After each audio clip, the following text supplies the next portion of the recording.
அன்பின் பரம தகப்பனே, ஸ்தோத்திரம் ஐயா, ஸ்தோத்திரம் ஐயா. இந்த நல்ல நாளைக்கான கிருபை செய்திரே. உமக்கே எல்லாம் துதி கனம் மகிமை உண்டாவதாக.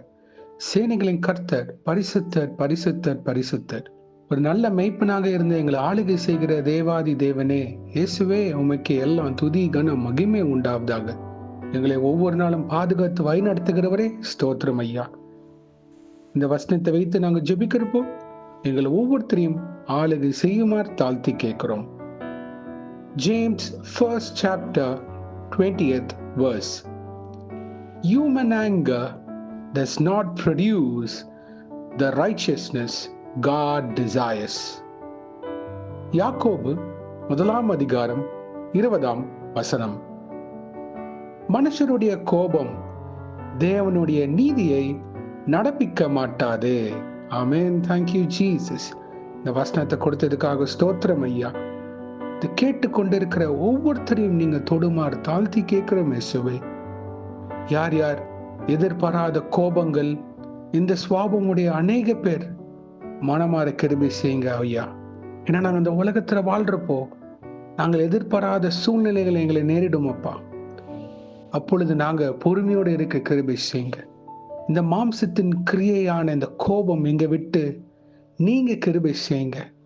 நீடிய பொறுமை உள்ள பாத்திரவன்களாக எங்களை உருவாக்குங்க அப்பா. இந்த கோபத்தின் நிமித்தம் பிறரை நாங்க காயப்படுத்தக்கூடாது.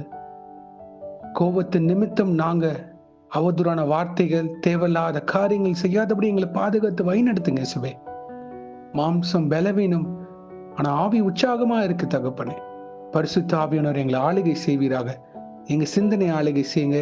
எங்க வாய், எங்க நாவு, எங்க உதடுகளை ஆளுகை செய்யுமா தாழ்த்தி கேட்கிறோம் இயேசுவே. கிறிஸ்துவின் சிந்தை உடையவர்களாக, உண்மை பிரதிபலிக்கிற பாத்திரங்களாக நிலைநிற்க கிருபை செய்யுங்க இயேசுவே.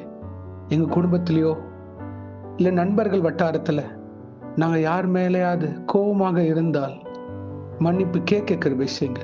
ஆமா இயேசுவே, மன்னிப்பு கொடுக்கிற பாத்திரவன்களாக, மன்னிப்ப தருகிற பாத்திரவன்களாக எங்களை உருவாக்குங்க.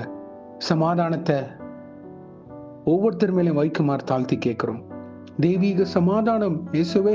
இந்த கோபத்து நிமித்தம் சமாதானம் குடும்பத்திலேயோ, கணவன் மனைவிக்கிடையே, இல்ல சகோதரர்கள் சகோதரிகள் இவங்களுக்கிடையே ஏதாவது சமாதானம் குறைச்சல் இருந்தால் இயேசுவை இப்பொழுது நீங்க தொடுவீராக. வீண் கோபம் வேணாப்பா. இயேசுவை பிரதிபலிக்கிற பாத்திரவன்களாக எங்களை நிலைநிற்க கிருபை செய்யுங்க. சாட்சியின் வாழ்க்கை முக்கியம். ஏன்னா கோபம் இயேசுவே உங்களுடைய நீதியை நடப்பிக்க மாட்டாதேன்னு போட்டிருக்கப்பா. மத்தேயு 6:33 முதலாவது தேவனுடைய ராஜ்யத்தையும் அவர் நீதியும் தேடுங்கள். Matthew 6:33 Seek ye first the kingdom of God and his righteousness. ஆமாப்பா, இந்த கோபத்தின் மூலமாக நாங்க உங்களுடைய நீதியை விடக்கூடாதப்பா. உங்க சித்தம் நிறைவேற வேண்டும் என்றால் எங்க வாழ்க்கை உண்மை பிரதிபலிக்க வேண்டும். அதற்கு எங்களை உருவாக்குங்க. வணைந்து ஆளுகை செய்யுங்க. ஆமாப்பா, எத்தனையோ குடும்பங்கள் இந்த கோபத்தின் மூலியமாக பிரிவு உண்டுபட்டிருக்கப்பா. அது ஒன்று சேர கிருபை செய்யுங்க ஐயா. மனம் இறங்குங்கப்பா. நாங்க கேட்கிற அநேக பேர் அவங்க குடும்பத்திலேயோ இல்ல அவங்க தெரிந்தவர்களோ யாராக இருந்தாலும் இந்த சுவாபங்கள் மாற, குடும்ப சூழ்நிலைகள் மாற கிருபை செய்யுங்க. நீங்களே பொறுப்பெடுத்து வழிநடத்துங்கப்பா. இயேசுவே, உங்களை சார்ந்தெடுக்க கிருபை செய்யுங்க. உமக்கு கீழ்ப்படிந்து நிற்கிற பாத்திரவன்களை உங்களுடைய வார்த்தை எங்களுக்குள்ள கிரியை செய்யறப்போ இந்த கோபம் எங்களை விட்டு போயிடும் அப்பா. நல்ல கனி கொடுக்கிற பாத்திரவன்களாக உருவாக்கி நிலைநிற்க கிருபை செய்யுங்க. கர்த்தாவே, இன்றைக்கு யார் யார் என்னென்ன காரியங்களாக போகிறார்களோ அவங்கள பாதுகாத்து பொறுப்பெடுத்து வழிநடத்துங்க. உங்க கரம் முன்னுப்பினுமா இருப்பதாக தேவ தூதர்களால் பாதுகாத்து வழிநடத்துங்க. இயேசுவின் நாமத்தினால் எங்கள் தலைகளை தாழ்த்தி ஜெபிக்கிறோம் பிதாவே. ஆமேன், ஆமேன், ஆமேன்.